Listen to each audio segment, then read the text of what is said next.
Welcome to the Deep Dive. Hey, everyone. We're the show that takes a whole stack of sources, articles, research, our own notes, and really just boils it all down. Yeah, we extract those key insights, the nuggets of knowledge you need. Trying to give you that shortcut to being genuinely well-informed. We dig up surprising facts, maybe add a little humor. Hopefully keep you hooked. Exactly. And today, oh boy, today we are diving deep into a truly powerful literary classic. A story about childhood, about courage, about conscience, and it just keeps resonating, doesn't it? Decades later. It absolutely does. Our subject today is Harper Lee's Pulitzer Prize-winning classic, To Kill a Mockingbird. A giant. A total giant. We're heading, metaphorically speaking, to a sleepy southern town. Think creaking porch swing. Gossip floating on the summer air. Yeah, and that constant wrestle between justice and prejudice. And our mission here, our goal for this deep dive, it isn't just like a plot summary. No, definitely not. We want to get into why this story isn't just a book about a trial. Why it's considered, this foundational text on human experience. And how its message, that sort of mockingbird idea, keeps echoing through time. Exactly. So whether you're basically revisiting Maycomb's dusty streets or maybe stepping onto them for the very first time. We really hope you'll engage with this, let the world and these characters kind of settle in. Absolutely. And trust us. By the end of this, you might actually find yourself seeing your own neighborhood, maybe your community, or even the wider world, well, a bit differently. Yeah, uncovering layers of empathy, maybe understanding things you hadn't quite seen before. Possibly even feeling a sort of quiet call to action. That's the hope, right? That's the aha moment we're always shooting for. That little shift in perspective that great stories, really great stories, can give you. Okay, let's do it. Let's unpack this thing. Dive in. So first things first, setting the scene, literally and figuratively. We need to talk about the time period. We're in the 1930s. Deep Depression era. Yeah, a decade just defined by enormous hardship, huge societal shifts. The Great Depression had this absolute vice-like grip on America. And not just the big cities. It hit rural towns like Maycomb, Alabama, our fictional setting, really, really hard. It wasn't just about a lack of cash, though that was huge. It was a fundamental shift in, social dynamics. For sure. Economic anxiety, it often boiled over, didn't it? Into prejudice, making survival tough for so many. Especially the most vulnerable. You see it, for instance, with the Cunninghams, remember them? Oh, yeah, the farming family. Proud but poor. Right. They pay Atticus, their lawyer, in hickory nuts and stovewood because actual money just wasn't there for them. And within this Maycomb, life wasn't just slow. It felt heavy, weighted down by unspoken rules. Oh, absolutely. These weren't laws on paper. No. These were traditions, ingrained social hierarchies, expectations. They shaped every single interaction. Every glance, every silence meant something. Picture it. A town where every porch swing holds a story, every front yard, maybe generations of secrets. The air itself feels thick with history, with custom. Pressing down on everyone. Especially if you didn't quite fit the mold. Exactly. It's a world where, keeping up appearances, that kind of decorum, often masks some really deep-seated prejudice. Reputation could be everything, more than truth sometimes. And right into this complex pressure cooker of a world, Harper Lee drops our central family, the Finches. And at the heart of it all is Scout Finch, our narrator. She's 6 years old when the story starts, curious, outspoken. Sharp as a tack. Totally. And from page 1, you see her bumping up against those unspoken rules, often without even realizing it, just by being herself. Asking those direct, uncomfortable questions kids ask. Making the adults squirm, and just observing everything with a startling clarity for her age. She's our eyes and ears in Maycomb, seeing its charm, but also its cruelty. And she's got her older brother, Jem. He's on his own journey, isn't he? Moving from that childhood innocence towards a more complicated, often disillusioning view of how the world really works. Yeah, that loss of innocence is a big part of it for Jem. And watching over them, guiding them, is their father, Atticus Finch. He's widowed. A lawyer, yes, but so much more than that. He's this man whose spine just seems to be made of pure moral steel. That's a great way to put it. He's raising his kids with integrity, with this deep sense of justice, even when doing the right thing makes him incredibly unpopular. He's like a quiet revolutionary in his own way, modeling empathy in a town that frankly, could use a lot more of it. So when you think about that setting, those unspoken rules, how they're all laid out, it creates this immediate tension, doesn't it? Oh, absolutely, an expectation. You just know, reading those early chapters, that this sleepy little town, it's not as peaceful as it looks. It feels like a powder keg. Yeah, and the Finches are somehow going to be the spark. It's inevitable. Now, the way Harper Lee tells this story, the narrative structure is just brilliant, isn't it? It's masterful, yeah. She uses these two intertwined perspectives, these two threads, you could call them.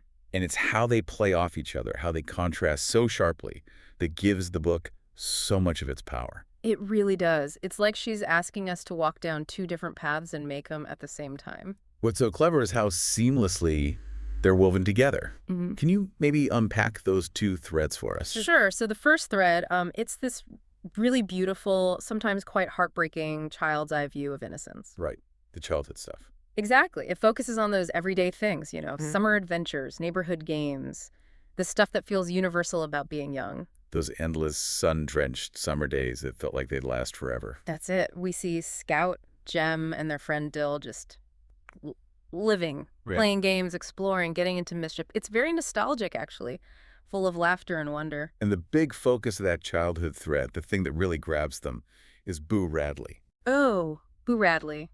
The ultimate neighborhood mystery. He's the local recluse, right? Yeah. Shrouded in rumors, legends, hasn't been seen outside his house in years. And the kids are completely obsessed. They spend their summers just trying to figure out ways to make him come out. Daring each other to touch the house. Trading these totally wild stories about him, blurring fact and, well, scary fiction. Even trying to slip notes through his mail slot.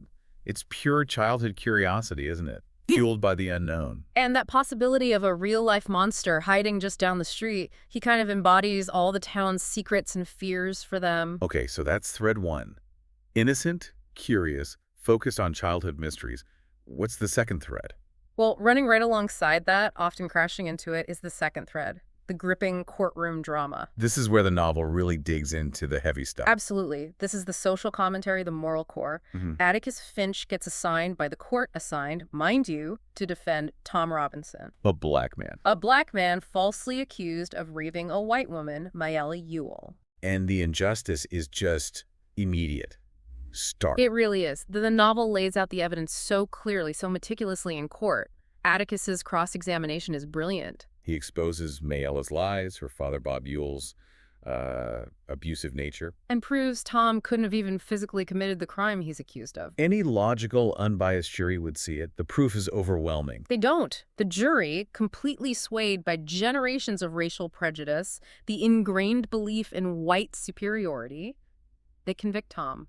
That scene in the courtroom when the verdict comes down, it's just devastating. The silence, then the black community standing up for Atticus as he leaves. It's incredibly powerful. But Tom's suffering doesn't end there, does it? No, the conviction isn't the end. He's later shot. Shot while trying to escape prison. A final, brutal act of injustice. It highlights the systemic racism, the utter futility he faced, a society that just wouldn't see his humanity. And what hits so hard, like you said earlier, is how Lee balances these two threads, the sweetness of childhood. Right next to the absolute ugliness of injustice. It's not just that they happen in the same book. They happen in the same town, sometimes almost in the same moment. Maycomb becomes both things simultaneously. A playground for kids and a battlefield for morals. You see the kids learning to read one minute, and then witnessing a lynch mob threatening their father the next. Playing games in the yard. And then sitting in that courtroom trying to make sense of this profound unfairness. It's that contrast, those dual realities side by side, that makes it so emotionally impactful. Yeah, you're left grappling, aren't you? How can such beauty and such brutality exist in the same place, the same community? It forces you, the reader, the listener, to feel that innocence being chipped away, painfully eroded by adult reality. And speaking of innocence meeting harsh reality, yeah, that ties right into Boo Radley's reveal, doesn't it? Perfectly. Because for most of the book, like we said, he's the ghost, the bogeyman in the corner house, the subject of all their fearful games. The source of those little gifts in the tree knot hole? A silent, almost mythical presence. But then everything changes. There's that moment of real danger. After Tom's conviction, Bob Ewell, Mayella's father, seeks revenge. He attacks Scout and Jem. And who saves them? Boo Radley steps right out of the shadows. Their silent guardian. It's the ultimate reversal. It shatters every idea the kids, and probably the town, had about him. It's such a pivotal moment, and it leads directly to Scout's big realization, her moment of profound understanding. After Boo saves them, she walks him home, stands on his porch. And looking out at Maycomb from his perspective, she finally gets it. He wasn't the monster. No, he was vulnerable, misunderstood, reclusive, yes, but ultimately gentle. And he risked everything, his safety, his anonymity, to protect them. Which leads her to say that incredible line to Atticus about shooting a mockingbird. It'd be sort of like shooting a mockingbird, wouldn't it? Chills. Every time. It's so powerful because it just perfectly connects everything, the literal, the symbolic. And sets us up beautifully for the core metaphor of the whole novel. The mockingbird itself. Which brings us perfectly to that central idea, the title's meaning, its enduring message. This is where it gets really interesting. Indeed. Because that core metaphor, it all circles back to Atticus teaching his kids that lesson early on. It's a sin to kill a mockingbird. Right. And he explains why, doesn't he? It's simple but profound. Mockingbirds don't do any harm. They don't eat up people's gardens. They don't nest in corn cribs. They just sing. They make music for us to enjoy. That's it. They represent pure innocence, harmlessness, goodness. So to hurt them, to kill one, it would just be senseless cruelty, harming something that only brings good. It's a fundamental moral principle he's teaching them. Empathy. Protection of the innocent. And Lee takes that simple idea and applies it brilliantly to the human characters. It stops being just about birds. Exactly. It becomes this powerful commentary on social justice, on how fragile innocence really is. Tom Robinson being the most obvious example. Yeah, absolutely. He's a prime example of a human mockingbird. A gentleman, clearly innocent, tried to help Mayla Yule out of kindness. And yet, he's wrongly judged, condemned, ultimately destroyed by the town's prejudice, by Maycomb's bigotry. He literally brings no harm, only good, like trying to help Mayella with her chores. His destruction is a profound sin committed by the community. They killed their own songbird. And Boo Radley, too. Yeah. Definitely Boo Radley. Yeah. Another clear mockingbird.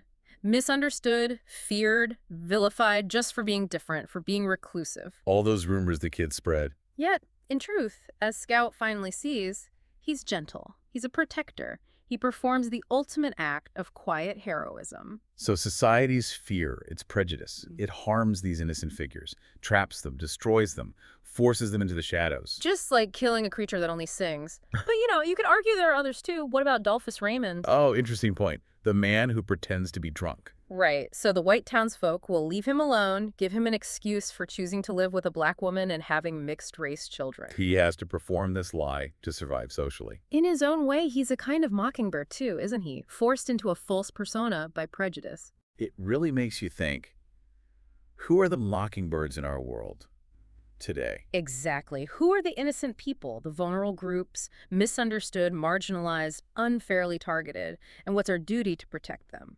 The novel pushes us to look past the surface, doesn't it? To see the worth, the harmlessness in others. That's such a powerful takeaway. And this idea, protecting the innocent, it flows right into the theme of moral courage that just permeates the book. Yeah, let's talk about courage. Because the kind of courage in Mockingbird, it's not the usual heroic type, is it? No, it's not the loud, sword-swinging, look-at-me kind of courage. It's quieter, firmer. It's that unwavering resolve to do what's right, even when it's incredibly hard, when you're standing alone, when it makes you deeply unpopular. Courage rooted in conviction, not in putting on a show. And Atticus Finch is the embodiment of that, isn't he? His stand in court is the prime example. He knows the odds are impossible against Tom Robinson. The prejudice is just too entrenched. He knows he'll likely lose. Yet he accepts the case he was assigned it, but he accepts the moral weight of it, and he argues with everything he has. Not just because it's his job. No, because it's the right thing to do. His courage isn't in winning because he doesn't win the case. It's in his steadfast commitment despite the inevitable loss. And despite the hatred it brings down on him and his family. Facing down that lynch mob. Enduring the insults. Sacrificing his social standing, all for principle. And it goes beyond the trial, too. Think about how he raises Scout and Jem. Good point. His deliberate choice in that conformist town to teach them to ask questions, to not just blindly follow tradition. That takes courage, too. Absolutely. In a place like Maycomb, where everyone just fits in, encouraging independent thought, empathy, challenging the status quo, that's quietly revolutionary. He teaches them to read people, not just words. to try and understand different points of view. It's this everyday bravery, shaping the next generation, preparing them to see things clearly, unlike so many adults around them. So it's the nuance of this moral courage, how difficult it is, how quietly persistent that really sticks with you. It really does. And it's not just Atticus. Think about Mrs. Dubose, Oh, right. The cranky old lady? who Atticus calls the bravest person he knows. Why? Because she fights her morphine addiction, determined to die free even though it's agony. That's a different kind of courage. Inner strength. Or Link Deas, Tom Robinson's white employer, standing up in court in front of everyone and saying Tom's a good man, never caused trouble. Knowing the social cost of doing that. Exactly. These are small moments of quiet defiance, but together they hammer home the message. Courage isn't always about fighting loud battles. Sometimes it's just standing firm, enduring, speaking truth, even when your voice shakes. It really makes you pause and think about your own life, doesn't it? Those moments where maybe quiet moral courage is needed. Not some grand gesture, but just choosing to speak up or stand firm or think differently when it's easier not to. What's also really fascinating is digging into the backstory of the book itself.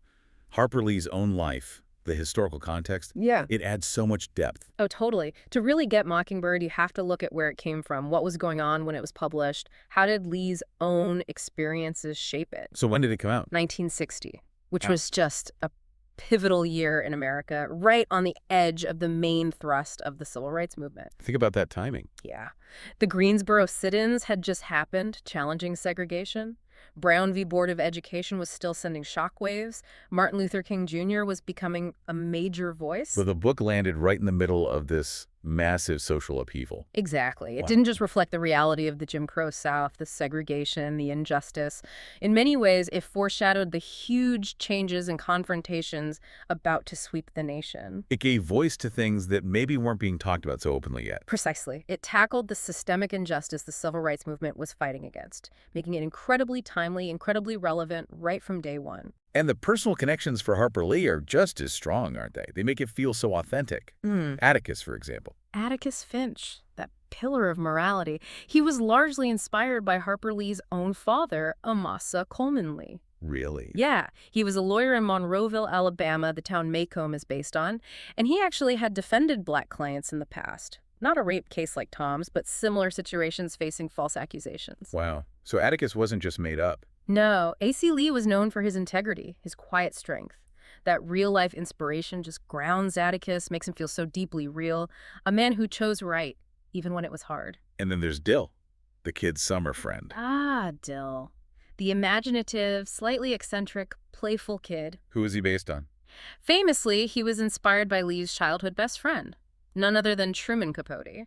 No way. The Truman Capote. The very same. They grew up literally next door to each other in Monroeville, shared those childhood adventures, told stories, lived in that southern world together. That's incredible, because Capote becomes this huge literary figure himself in cold blood. Exactly, his own groundbreaking work. But it was Nell Harper Lee, often seen as the quieter one, who captured the soul of their hometown. Its beauty, its complexity, its ugly truths, all distilled into Mockingbird. And wasn't there a rumor for ages that Capote helped write it? Oh yeah, that rumor persisted for decades. Given their closeness, his fame, people whispered, especially since Lee was so private. But it wasn't true. Nope. A letter finally surfaced, I think it was 2006, from Capote himself, written right after the book came out. What did it say? He was basically bursting with pride for Nell. That was her first name and her achievement. It confirmed they were close, influenced each other for sure, but Mockingbird, that was all her. Her work, her dedication. Wow. That puts that to rest then. It really does. And it just shows, doesn't it? The deeper you go with this book, the more layers you find. Literary, thematic, historical, biographical. Emotional. Absolutely. It's this rich tapestry of influences that made it what it is, and why it still grabs us. Which brings us right to today. Its enduring echo. Yeah, why does it still matter so much? So let's jump forward. It's 2025, right now. You go into a high school English class. Chances are, To Kill a Mockingbird is still on the syllabus. Still being read, discussed. Still debated, still sometimes challenged. Why?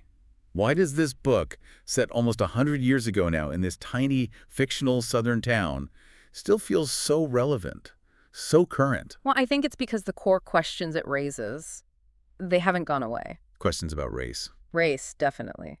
But also justice, fear, empathy, these huge fundamental human They issues. still haunt us, don't they? Still challenge us? Absolutely. They haven't been solved. They've just maybe changed shape, Yeah. manifested in new ways in our society today. Systemic injustice, prejudice based on how someone looks or where they come from, the fight for real equality.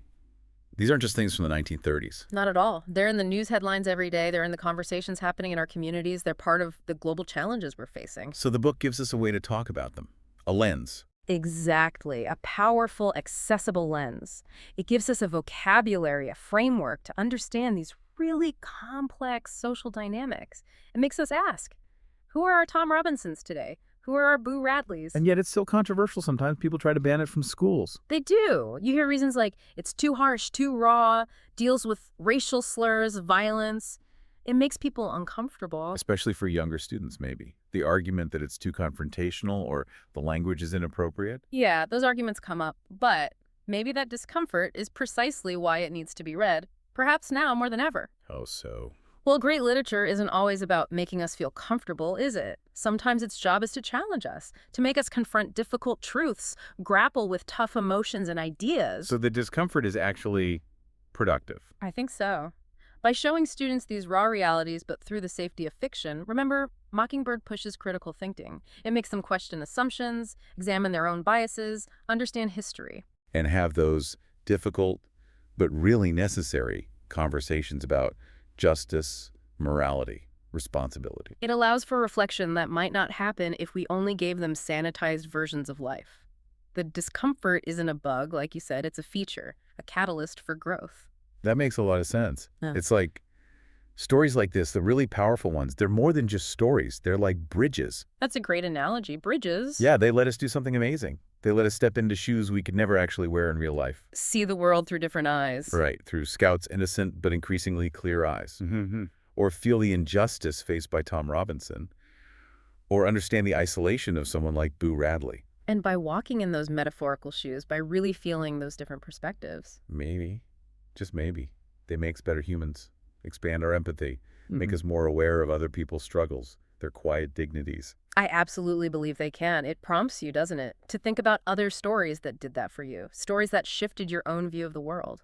And that whole process, that growth in empathy, you see it happening right there in the book with Scout herself. Oh, absolutely. Her transformation is central to the whole thing. She starts out, pretty feisty, a bit naive, quick to punch someone. Quick to judge. But through everything that happens at trial, seeing Atticus's courage, finally understanding Boo Radley, she changes profoundly. She grows into this really thoughtful person, someone who genuinely learns Atticus's lesson, to climb into someone else's skin and walk around in it, to see things from their perspective. Even when it's hard or goes against her first instinct. It's the journey of growing up, isn't it? Not just getting older, but growing in awareness, in compassion, in understanding the complex, often contradictory nature of people and the world. It mirrors our own potential for growth, really. It really does, that universal experience of developing empathy. And that feels like the unifying message here, the thing that keeps it relevant.